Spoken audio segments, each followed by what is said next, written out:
नमस्कार, मैं हूं दीपाली राणा। आप देख रहे हैं योर मनी और आपकी कमाई बढ़ाने वाला पर्सनल फाइनेंस का हमारा खास शो योर मनी लेकर हम हाजिर हैं। जिंदगी के हर कदम पर पैसों की जरूरत के लिए किस तरह की प्लानिंग करें। योर मनी में हम आपको ना सिर्फ बचत करना बताते हैं बल्कि आपकी बचत पर आप कैसे मोटा मुनाफा कमा सकते हैं ये गुण भी आपको सिखाते हैं, ताकि जिंदगी के हर गोल को आप सही तरीके से पूरा कर सके। तो अगर आप भी योर मनी में आना चाहते हैं, सवाल पूछना चाहते हैं तो हमें मेल कीजिए। Email ID moneycontrol.com। इसके अलावा आप व्हाट्सएप के थ्रू भी कनेक्ट कर सकते हैं 704-522-0000। ये हमारा व्हाट्सएप नंबर है। इसके अलावा योर मनी फेसबुक ट्विटर पर भी लाइव है, यहाँ आप अपना सवाल भेज सकते हैं, साथ ही ये शो देख भी सकते हैं। आज हमारे साथ रुंगटा सिक्योरिटीज के डायरेक्टर हर्षवर्धन रुंगटा मौजूद हैं। मिस्टर रुंगटा, नमस्कार, स्वागत है आपका योर मनी में और क्वेरीज शामिल करेंगे, लेकिन उससे पहले बात करेंगे एन्युटी प्लान की कि आखिरकार एन्युटी प्लान होता क्या है, किस तरीके के रिक्वायरमेंट को मीट करने के लिए प्लान को बनाया गया है, क्या इसकी एलिजिबिलिटी है, क्या टर्म्स एंड कंडीशंस हैं और क्या ये आपकी प्लानिंग का या इन्वेस्टमेंट प्लानिंग का हिस्सा होना चाहिए या फिर नहीं। तो बताइए एन्युटी प्लान के बारे में कि आखिरकार ये होते क्या हैं। वेल दीपाली, एन्युटी प्लान ऐसे हैं कि आप एक इंश्योरेंस कंपनी को जनरली एक लमसम इन्वेस्टमेंट देते हैं और उसके एवज में वो आपको लाइफ लॉन्ग एक गारंटीड पेंशन के रूप में एक अमाउंट आपको पे आउट करते हैं। सो इन अ नटशेल एन्युटी ये है जो आपको आपकी आजीवन जब तक आप जीवित हैं आपको एक पेंशन के रूप में एक रेगुलर रिटर्न आपको मिलते रहेगा। सो इन अ नटशेल यही एक एन्युटी है। अलग अलग वेरिएशन होते हैं जिसके बारे में हम आगे बात कर सकते हैं। ओके, तो ये बताइए, ठीक है, ये यानी हम रिटायरमेंट प्लानिंग की बात करते हैं, हर किसी को रिटायरमेंट प्लानिंग करनी चाहिए भी, तो इसके फीचर्स क्या होते हैं या फिर किस कैटेगरी ऑफ पीपल को ये सोर्स ऑफ इन्वेस्टमेंट सूट करेगी। सुबह दीपाली, जैसा मैंने कहा कि आप एक लमसम इन्वेस्टमेंट एक इंश्योरेंस कंपनी को देते हैं जिसके एवज में वो आपको एक गारंटीड अमाउंट, एक बार वो अमाउंट आपको गारंटी कर देते हैं कि ये आपको अमाउंट मिलने वाला है, ये अमाउंट उसी टर्म्स एंड कंडीशन के हिसाब से आपको आजीवन मिलता है। तो कोई भी ऐसा एक इन्वेस्टर है अगर उन्हें ऐसे लगता है कि वो पैसे अपने आप से मैनेज नहीं कर सकते और वो चाहते हैं कि अपने पैसे एक संस्था को दे दें और वहां से उनको एक फिक्स्ड अमाउंट जब तक वो जीवित है अगर आते रहे, तो ये उन कैटेगरी के लिए होता है। अमूमन हमने देखा है कि जो एम्प्लॉइज होते हैं जिनको एक फिक्स सैलरी की एक इच्छा होती है कि भाई एक सैलरी के रूप में मुझे पेमेंट आता रहे, मुझे फ्लक्चुएशन नहीं चाहिए, मुझे एक फिक्स अमाउंट लाइफ लॉन्ग चाहिए, तो वो एन्युटी की तरफ ज्यादा रुझान रखते हैं। एनपीएस एक प्रोडक्ट है जो ऑटोमेटिकली कंपल्सरी एन्युटी में कन्वर्ट होता है और उसी तरह जो सुपर एन्युएशन प्लान अगर कोई कॉर्पोरेट के होते हैं तो वो। इसके अलावा इंडिविजुअली भी आप एक इमीडिएट एन्युटी पॉलिसी खरीद सकते हैं, कोई भी इंडिविजुअल खरीद सकता है, ऐसे कोई रिस्ट्रिक्शंस नहीं है इसमें। ओके, तो एक चीज बताइए, आमतौर पे कितना इंटरेस्ट इस प्लान पे मिल जाता है? जैसे आपने कहा कि फिक्स रिटर्न्स होते हैं, तो कितना यूजुअली होता है? और दूसरी बात ये कि कितने तरीके के एन्युटी प्लान होते हैं, क्योंकि यहाँ पे इमीडिएट एन्युटी, डेफर्ड एन्युटी, कई कैटेगरीज है इसकी भी। यस, अगर आप बात कर रहे हैं इमीडिएट और डिफर्ड एन्युटी की, तो इमीडिएट एन्युटी वो होती है कि जहां आप एक लमसम आपने पेमेंट कर एन्युटी इमीडिएटली स्टार्ट हो जाती है। सो विच इज कि आपने आज इन्वेस्टमेंट किया, अगले महीने से आपको एन्युटी आना शुरू हो जाएगी। डिफर्ड एन्युटी ये होता है कि आप उसे एक अक्यूमुलेट कर रहे हैं। अभी आप हर महीने NPS for example is a deferred annuity plan, आप उसमें अभी इन्वेस्टमेंट करते हैं, 60 साल की उम्र में जाके वो एक कॉर्पस बनता है और वो कॉर्पस पे आपको एन्युटी आने लगती है। ऑब्वियसली उसमें से कम्यूट करने का एक ऑप्शन रहता है कि आप 60% निकाल सकते हैं वगैरह, वो डिटेल्स में हम नहीं जा रहे। लेकिन डिफर्ड एन्युटी क्या होता है कि आप एक आगे की डेट के लिए आप अक्यूमुलेट कर रहे हैं और एन्युटी 60 ईयर्स की उम्र में शुरू होगी आपकी। तो इमीडिएट और डिफर्ड एन्युटी का ये अंतर है। इसके अलावा जो टाइप्स ऑफ एन्युटी, जिसका आपका एक और इंटरेस्टिंग ऑप्शन है और जो उसको समझना चाहिए हर एक एन्युटेंट को, वो है कि कितनी टाइप की एन्युटी मिलती है। मान लीजिए आज आप एन्युटी ले रहे हैं तो आपको इंश्योरेंस कंपनी या जो भी एन्युटी प्रोवाइडर है वो आपको 3 या 4-5 ऑप्शंस देगा जो आपको सिलेक्ट करने हैं। और ध्यान रखिएगा, ये जब आप लेते हैं उस समय बहुत केयरफुली डिसाइड करिएगा, क्योंकि उसके बाद आप इसे बदल नहीं सकते। तो उसमें जो 4-5 ऑप्शन है वो है annuity for life without return of purchase price. तो जो आपने इन्वेस्टमेंट किया उसे परचेज प्राइस कहते हैं। और जब आप एन्युटी लेते हैं, इंश्योरेंस कंपनी एन्युटी प्रोवाइडर आपको एक ऑप्शन देता है कि आपको जब तक आप जीवित है आपको एन्युटी मिलेगी। जब आपको कुछ हो जाएगा तो ये जो आपने परचेज प्राइस जिससे जो इतना इन्वेस्टमेंट किया वो किसी को नहीं मिलेगा। तो ये पहला ऑप्शन हो गया annuity for life without return of purchase price. दूसरा है annuity for life with return of purchase में। तो जो आपने इन्वेस्टमेंट किया है वो आपके नॉमिनी को आपके देहांत के बाद में मिल जाएगा। तीसरा ऑप्शन है जॉइंट लाइफ लास्ट सर्वाइवर। तो दो इंसान के रूप में आप अपना नॉमिनेट करते हैं कि हम दो जन को एन्युटी मिलनी चाहिए। If the first annuitant is not alive then the survivor whoever is the last survivor joint life के रूप में जो लास्ट सर्वाइवर है दोनों का तब तक आपको एन्युटी आती रहेगी। फिर है guaranteed period pension for a specific period. मान लीजिए 10, 15, 20 साल का आपको गारंटीड होता है और उसके बाद अगर आप जीवित हैं तो आपको जब तक आप जीवित हैं। तो एक और ऑप्शन होता है वो है एस्केलेटिंग पेंशन विच मीन्स कि आपकी 3% से हर साल आपका एन्युटी अमाउंट बढ़ा दिया जाता है। तो ऐसे अलग अलग ऑप्शन दिए जाते हैं। बहुत केयरफुली स्टडी करके आपको एन्युटी प्लान खरीदना चाहिए, क्योंकि जैसे मैंने कहा कि एक बार आप अगर एन्युटी ऑप्शन ले लेते हैं उसके बाद आप इसे पूरी जिंदगी भर चेंज नहीं कर सकते। तो बहुत ही ध्यान से इसे सिलेक्ट करना है। इसका बहुत सारे रीजनिंग होते हैं जो किसी से अच्छी तरह कंसल्ट करके अगर आप चूज करें तो आपके लिए ज्यादा फायदेमंद है। जो रिटर्न आपने बात की कि कितना परसेंटेज पॉइंट ऑफ व्यू से मिलता है, तो करीबन 5 या 6% के आसपास में अन्य एन्युटी पॉलिसीज जो एन्युटी प्लान जो बता रहा हूं मैं उसमें मिलता है। प्रधानमंत्री वय वंदना योजना जो एक स्पेशल स्कीम है जो 60+ के लिए इंट्रोड्यूस की गई है, लेकिन उसमें एन्युटी जो है वो 10 साल तक ही मिलती है, वो आजीवन नहीं है और उसका जो रिटर्न आता है वो 7.4% है पर एनम। ओके, तो types of annuity plan, expected returns और कैटेगरीज के बारे में बताया मिस्टर रुंगटा ने आपको। तो बेसिकली रिटायरमेंट नीड्स को मीट करने के लिए इसको रिटायरमेंट प्लान के तौर पे भी आप देख सकते हैं। चलिए बातचीत करते हैं कॉलर्स से। प्रदीप हमारे साथ मैसूर से फोन लाइन पर मौजूद हैं। प्रदीप जी नमस्कार, स्वागत है आपका, बताइए क्या सवाल है। मैडम मेरा 4 फंड है। हेलो, आपके फंड है हमारे पास, सवाल बताइए अपना, क्या टारगेट है आपका। 20 साल तक 1 करोड़। ओके, और कब से कर रहे हैं आप ये। आरसीएस ब्लू चिप और मेरा एसेट एमर्जिंग ब्लू चिप दोनों। नहीं, कितना टाइम हो गया आपकी इन SIPs को। 2 साल हो गया। ओके, 2 साल हो गया, ठीक है। तो एक्सिस स्मॉल कैप, मेरा asset emerging blue chip, axis blue chip, Kotak emerging equity, total 4000 की इनकी SIP चल रही है मंथली बेसिस पे। 35,000 इनकी मंथली इनकम है। 20 इयर्स में 1 करोड़ का टारगेट है। बताइए इनके चुने गए फंड्स और इनके गोल पर आपके कमेंट्स।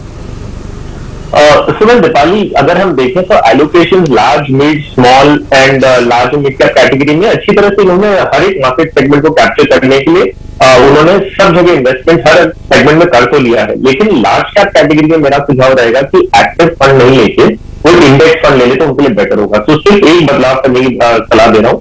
तो एक्सिस ब्लू चिप की जगह पे वो ABSL का Nifty 50 equal weight index fund ले ले, तो ये इंडेक्स की कैटेगरी में आ जाएगा लार्ज कैप। बाकी ठीक है, कंटिन्यू कर सकते हैं, 4 फंड की जरूरत नहीं, लेकिन फिर भी स्ट्रक्चर अच्छा बना हुआ है और आगे जाते हुए जब SIP बढ़ाएंगे तो इन्हीं स्कीम से बढ़ा सकते हैं। जो इनका लक्ष्य है कि 20 साल में 1 करोड़ रुपए, 4000 रुपए की SIP से ये मुमकिन नहीं है। इन्हें अपना इन्वेस्टमेंट लगभग डबल करना होगा, तब जाके इनका टारगेट पूरा जो कंप्लीट होगा वो 20 साल बाद ये कंप्लीट कर पाएंगे, जो पास में कम से कम आ सकेंगे। ओके, तो ठीक है, एक्सिस ब्लू चिप से आप निकल सकते हैं। आदित्य बिरला का इक्वल वेट इंडेक्स फंड ये आप ऐड कीजिए। 4000 के आपकी SIPs हैं, 8000 की आप SIPs करके अपने गोल को हासिल कर सकते हैं। सुनील यादव हमारे साथ मौजूद हैं आजमगढ़ से। सुनील जी नमस्कार, बताइए क्या सवाल है आपका। मैडम 10,000 का SIP चल रहा है। हेलो, ओके, 10,000 का SIP चल रहा है, उसमें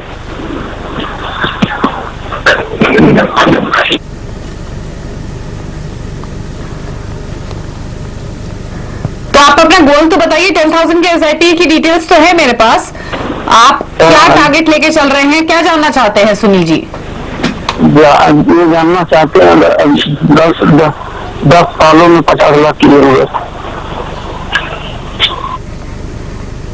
ओके, 10 साल में 50 लाख की जरूरत है आपको। Axis small cap, Axis growth opportunities, ICICI prudential equity and debt fund, Tata digital India, Parag Parikh flexi care. Total इनके पास 5 फंड्स है, 10,000 की SIPs है, 50 लाख का टारगेट है। बताइए अपना सजेशन। सुमन दीपाली, 10,000 रुपए की मंथली एसआईपी से अगर हम जितना भी अग्रेसिव पोर्टफोलियो बना ले, ये 10 साल में 50 लाख रुपए बनना तो बहुत ही ज्यादा मुश्किल है। नेवरदलेस जितना वो इन्वेस्ट कर रहे हैं वो अभी तो ऑब्वियसली करते रहेंगे, और जितना आगे बढ़ा पाएंगे मेरी सलाह ये होगी कि बढ़ाते रहे, ताकि अपने टारगेट से जितना पास में जाए उतना पास आने की कोशिश करें। जहां तक ये पोर्टफोलियो का सवाल है, सारी स्कीम्स अपने आप में अच्छी हैं और कोई ऐसे स्पेसिफिक रीजन नहीं दिखता मुझे कि इसमें कोई बदलाव करने की जरूरत है। तो हम बेफिजूल का कोई भी चेंजेस नहीं करेंगे जिससे इन्हें अननेसेसरली पोर्टफोलियो में चर्न करना पड़े। सिर्फ एक चीज, एक ऑब्जर्वेशन जो बताना चाहूंगा, इनके पास एक प्योर स्मॉल कैप फंड और एक सेक्टर फंड है, जो मैं चाहूंगा कि ये थोड़ा और क्लोजली मॉनिटर करें कंपैरेटिव टू अदर स्कीम्स जो इनके पोर्टफोलियो में है। क्यों? कारण ये मार्केट बहुत ज्यादा वोलेटाइल है और हमने काफी देशों को देख लिया बात करते हुए रिसेशन में जा सकते हैं, क्योंकि इनका नजरिया सिर्फ 10 साल का है।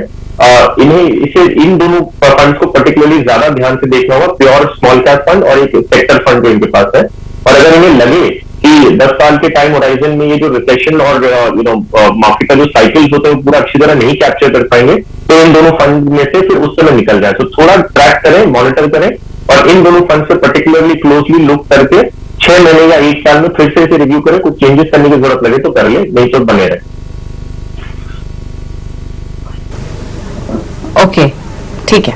चलिए, ये सजेशंस आपको दिए गए हैं। आपको थोड़ा इन्वेस्टमेंट ज्यादा करनी पड़ेगी अपने गोल को हासिल करने के लिए, तो अपनी इन्वेस्टमेंट्स को धीरे धीरे बढ़ाइए, यही सजेशन है। पोर्टफोलियो बदलाव की जरूरत नहीं है, आपके चुने गए फंड सही हैं।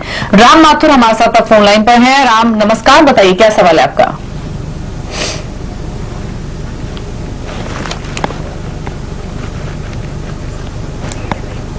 इनफैक्ट ईमेल के जरिए राम माथुर ने सवाल भेजा है। 37 इयर्स इनकी एज है और 80,000 पर मंथ इनकी मंथली इनकम है। 15 साल बाद बच्चे की पढ़ाई के लिए 50 लाख चाहिए, 25 साल बाद बच्चे की शादी के लिए 50 लाख और 20 साल बाद रिटायरमेंट के वक्त 2 crore. SBI small cap fund में 5,000, कोटक स्मॉल कैप में 5,000, पारिक फ्लेक्सी कैप और एक्सिस ब्लू चिप में भी इनका 5,000 ईच इन्वेस्टमेंट चल रही थी। टोटल एसआईपी आप इनकी 20,000 की मान के चलिए। सुकन्या समृद्धि योजना, postal life insurance, LIC, RD, FD, यहां भी इन्होंने इन्वेस्टमेंट्स की हुई। तो पूरी पोर्टफोलियो की डिटेल्स हैं आपके पास। इस पोर्टफोलियो को देखते हुए इनके गोल्स पर क्या कमेंट है?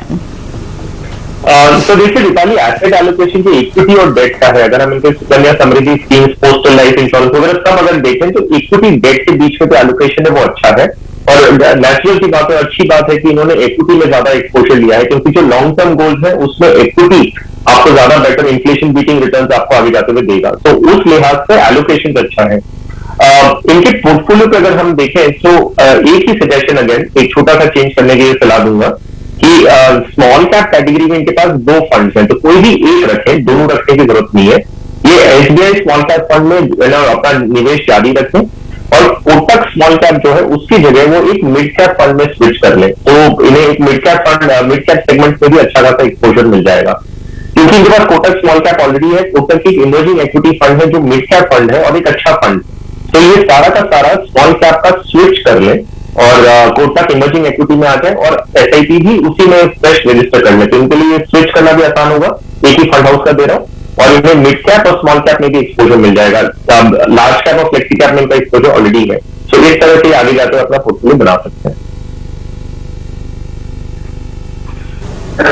ओके, चलिए, तो ये सजेशन आपको दिए गए हैं आपके पोर्टफोलियो पर, उसी के हिसाब से आप चेंजेस कर सकते हैं। चलिए, रुक रहे हैं इसी के साथ एक ब्रेक के लिए। ब्रेक के उस पार भी आप ही क्वेरीज करेंगे शाम में। हर्षवर्धन उंगटा हमारे साथ बने हुए हैं, जब वापस आते हैं।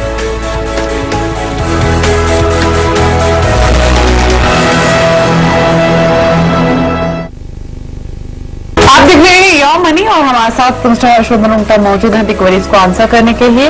कॉलर से बात करते हैं। पंकज हमारे फोन लाइन पर हैं प्रयागराज से। पंकज जी, गुड इवनिंग, बताइए अपना क्वेश्चन।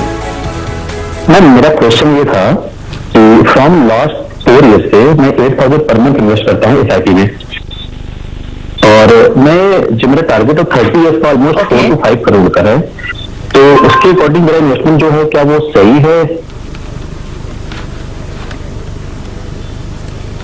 ओके, तो पूछते हैं, बताइए आपका क्या सजेशन रहेगा मिस्टर उंगटा। इनके पास 3 ही फंड्स है, L&T tax advantage, Axis long term, L&T emerging, और तीनों फंड्स में ये 8,000 के आसपास की एसआईपीज कर रहे हैं।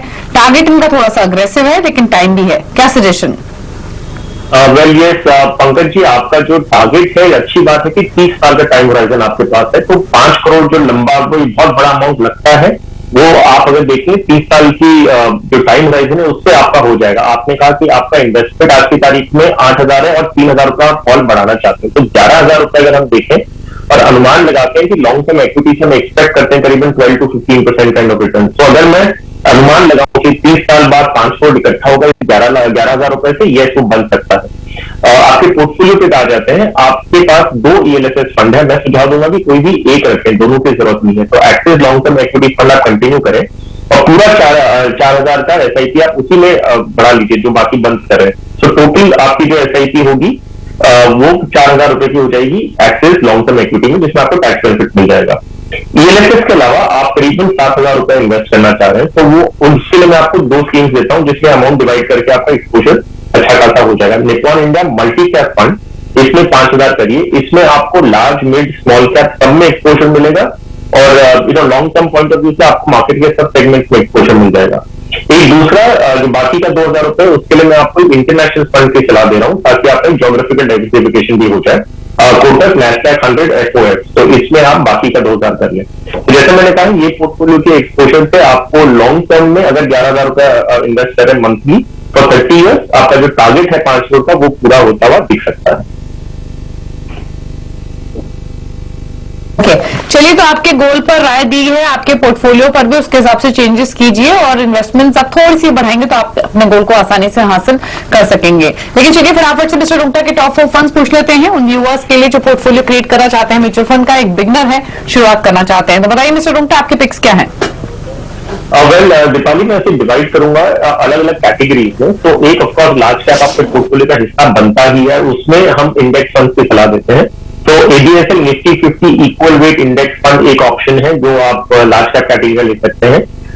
मल्टी एसेट एक स्ट्रैटेजी है जिसमें आपको कमोडिटीज, डेट, ये सब एक्सपोजर मिलता है। तो Tata multi asset opportunity fund, standard Robeco emerging equity fund एक बहुत ही अच्छा large and mid cap category का फंड है। और एक फ्लेक्सी कैप जिसमें आपको थोड़ा इंटरनेशनल एक्सपोजर भी आज की तारीख में है, वो है पराग पारेख फ्लेक्सी कैप का। ओके, ठीक है, तो ये 4 फंड्स है, नोट कर लीजिए। इन फंड्स के साथ कीजिए अपने निवेश की शुरुआत। शुक्रिया मिस्टर रुंगटा आने के लिए शो में और सभी क्वेरीज को आंसर करने के लिए। इसी के साथ योर मनी में इतना है, लेकिन खबरें लगातार जारी है CNBC आवाज पर ब्रेक के उस पर भी। नमस्कार।